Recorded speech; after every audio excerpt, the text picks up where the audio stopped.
Shalom Aleichem, nous prenons la suite de notre étude donc du Kuzari. Nous sommes toujours dans le 3e volume et avec évidemment dans l'édition du Rav Shaul David Bochko, dans les éditions Lishma. Et nous sommes à Intégrité Harmonie à la page 38. Plénitude et harmonie amènent l'homme à la pureté et à l'authenticité. Grâce à quoi il peut prier avec les intentions de ferveur appropriées, c'est-à-dire avec la kavana appropriée. Après, en effet, avoir atteint la plénitude et l'harmonie, après être parvenu à changer ses volitions intimes et à les purifier, l'homme arrive enfin au stade de l'authenticité, ce qu'on appelle en hébreu la amitiyut. Qu'est-ce que c'est que l'authenticité dans les relations avec Akadosh Baruch Hu, dans les relations avec son prochain, dans les relations avec son épouse ou son époux, avec ses élèves, ses enfants. Bref, dès qu'il s'agit de parler de amitié ou d'authenticité, on est dans le registre exact de ce qu'est la Torah. La Torah, c'est une recherche de vérité, d'authenticité dans toutes les dimensions de l'existence. Dit le Kuzari, Rabbi Yehuda Halevi, la langue est en plein accord avec la pensée lorsqu'elle n'outrepasse pas. Elle ne récite pas sa prière d'une manière mécanique et routinière comme un étourneau ou un perroquet, mais chaque mot traduit une pensée et est prononcé avec attention. Méfiez-vous, quand le Rav parle, il ne s'agit pas de celui qui dit, parce qu'il ne sait ni lire ni écrire l'hébreu, il ne comprend pas, il se moque de ceux qui prient.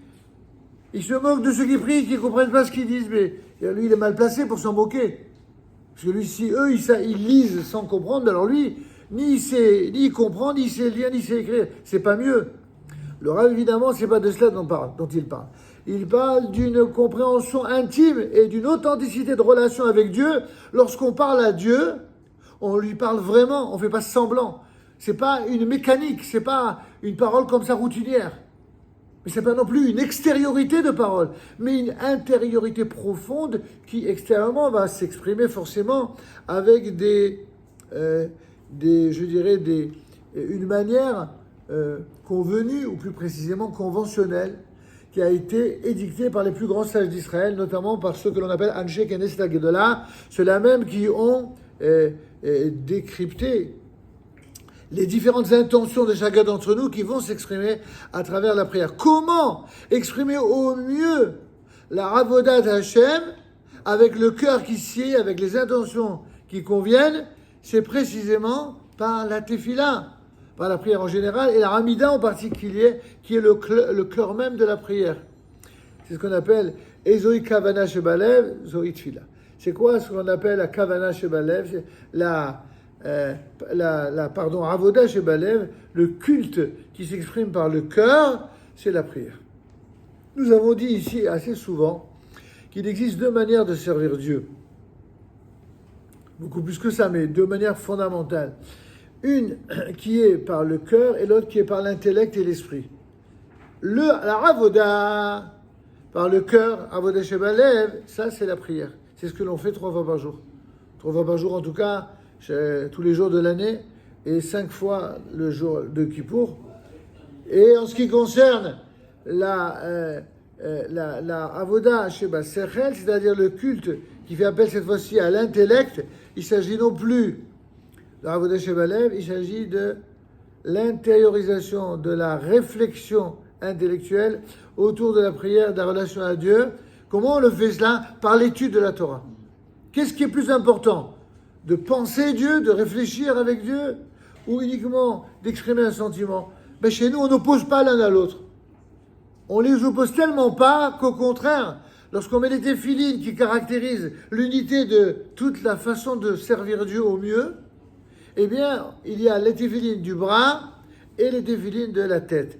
Celles du bras sont proches du cœur, pour rappeler que l'action doit être certes faite avec les membres du corps, mais en accord avec les intentions du cœur, avec les bonnes intentions, mais elles doivent être associées au sechel, à l'esprit. C'est pour ça que les téphilines de la tête sont placées au sommet du crâne, là où se situe le siège de la pensée. Pensée et action, adéquation entre les deux, complémentarité des deux, et surtout harmonie entre les deux, c'est cela la façon idéale de servir Akadosh Baruch Hu, de servir Dieu. Donc, c'est ce que dit le Kuzari à sa façon. La langue est en plein accord avec la pensée, n'est-ce pas, lorsqu'elle n'outrepasse pas, qu'elle ne récite pas sa prière d'une manière mécanique et routinière, comme un étourneau ou un perroquet. Pourquoi il dit ça? Il y a des gens qui ont été habitués à prier depuis très, très jeunes. Quand ils étaient très jeunes, ils ont appris très jeune la prière. Et vous les voyez, ils connaissent tellement bien la prière que lorsqu'ils prient à une allure vertigineuse. On a l'impression qu'ils n'expriment aucun sentiment. Et si en plus de ça, ils ne comprennent pas les mots, alors là, imaginez. À l'inverse, quelqu'un qui comprend la signification de la prière, déjà, il ne peut pas parler avec le voisin. Comment voulez-vous qu'il parle avec son voisin quand il comprend? Il ne peut pas. Il s'adresse à Dieu. Il ne va pas s'interrompre dans sa relation à Dieu pour aller parler avec le voisin. Ceux qui sont tentés malheureusement de parler, que ce soit à l'intérieur ou à l'extérieur, c'est malheureusement ceux qui ne prient pas comme de façon idéale. Ça ne veut pas dire que ça enlève leur mérite. Ils ont toujours le mérite de s'imposer une discipline, d'études, bien sûr, de prière. Mais ça ne suffit pas. Il ne faut pas s'arrêter là. C'est une étape, il ne faut surtout pas s'en tenir là. Et donc, seul un homme ayant atteint la pureté et la plénitude d'être peut authentiquement exprimer son intériorité et sa prière sera donc elle aussi véridique, précise et visera juste. Nous savons à quel point il est difficile de prier avec la ferveur appropriée, c'est-à-dire cette fameuse kavana. Nous savons à quel point les pensées peuvent vagabonder au cours de la prière. Qui ne s'est pas surpris tout d'un coup à perdre le fil ou à avoir des pensées qui l'habitent parce qu'il a des soucis, il a des problèmes de santé, des problèmes de travail, des problèmes de relations de couple ou familiales. Bien entendu, c'est humain. Et c'est pour cette raison que le Harizal nous dit que quand on prie, il faut regarder son livre. Même quand on ne connaît pas la prière par cœur, si on est vraiment fatigué, on a mal aux yeux, on a le droit de prier par cœur. Mais idéalement, il faut regarder son livre. Parce que lorsque l'on regarde son livre, on a un cadre. Cela nous empêche de vagabonder. Et c'est la même chose pour toute étude.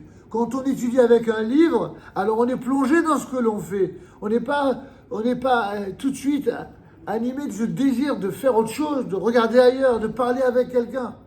Et c'est très très important de se conditionner en permanence à une étude qui soit appropriée, qui soit sérieuse, qui soit authentique. Il en est pour la prière comme pour l'étude, de ce point de vue-là. Nous savons à quel point il nous est difficile de sentir que la prière exprime vraiment notre intériorité. À la manière dont nous prions, nous exprimons exactement l'état dans lequel nous nous trouvons. Quelqu'un qui ne reste pas en place, qui bouge tout le temps, qui parle tout le temps, c'est parce qu'il est mal dans sa peau. Tout simplement. Pour que quelqu'un soit bien dans sa peau, il faut qu'il soit en harmonie avec Dieu dans sa prière. Alors il s'avère que la difficulté, elle est due au fait que notre volonté intime ne correspond pas vraiment à ce que nous demandons dans la prière. Nous ne voulons pas vraiment, et en toute candeur, ces choses que nous disons demander. Des voiles et des écrans s'interposent entre notre intimité profonde et sa manifestation extérieure. Ainsi, Rabbi Yehuda Halevi nous enseigne que plus un homme est pur, et plus il est authentique, il est émet. Mais il faut s'en souvenir, cela n'arrive que lorsque nous prenons garde à maintenir en permanence ce fameux équilibre dont nous parlions lors de nos précédentes séances. Lorsque nous donnons aux dimensions physiques la place qui leur revient sans les refouler et sans les réprimer. La voie pour parvenir à la pureté et à l'authenticité passe par l'équilibre qui mène à la joie. Et la joie mène à la pureté. Évidemment, il ne s'agit pas d'une joie stupide ou mal placée. Il ne s'agit pas d'une joie que certains appellent la joie et qui se exprime tantôt par la légèreté, par la frivolité, par la déliquescence des mœurs et autres. C'est pas cela la joie pour nous. La joie, c'est bien autre chose. La joie, c'est précisément d'arriver à un niveau de se réjouir pour des choses qui soient belles, pour des choses qui soient pures, pour des choses qui nous élèvent, qui nous grandissent et qui font grandir ceux qui rayonnent autour de nous. Et donc, De ce point de vue, la véritable joie, celle que l'on éprouve lorsqu'on l'on prie avec ferveur, celle que l'on éprouve quand on étudie avec sérieux et profondeur, elle amène à une pureté. Et c'est justement cette pureté, cet état de pureté qui crée en nous la joie la plus profonde, la plus belle, et surtout celle qui crée la plus belle harmonie dans notre existence. On va passer dans la partie suivante à ce que le Rav appelle les instants précieux. De quels instants précieux s'agit-il? Nous allons voir ça tout de suite.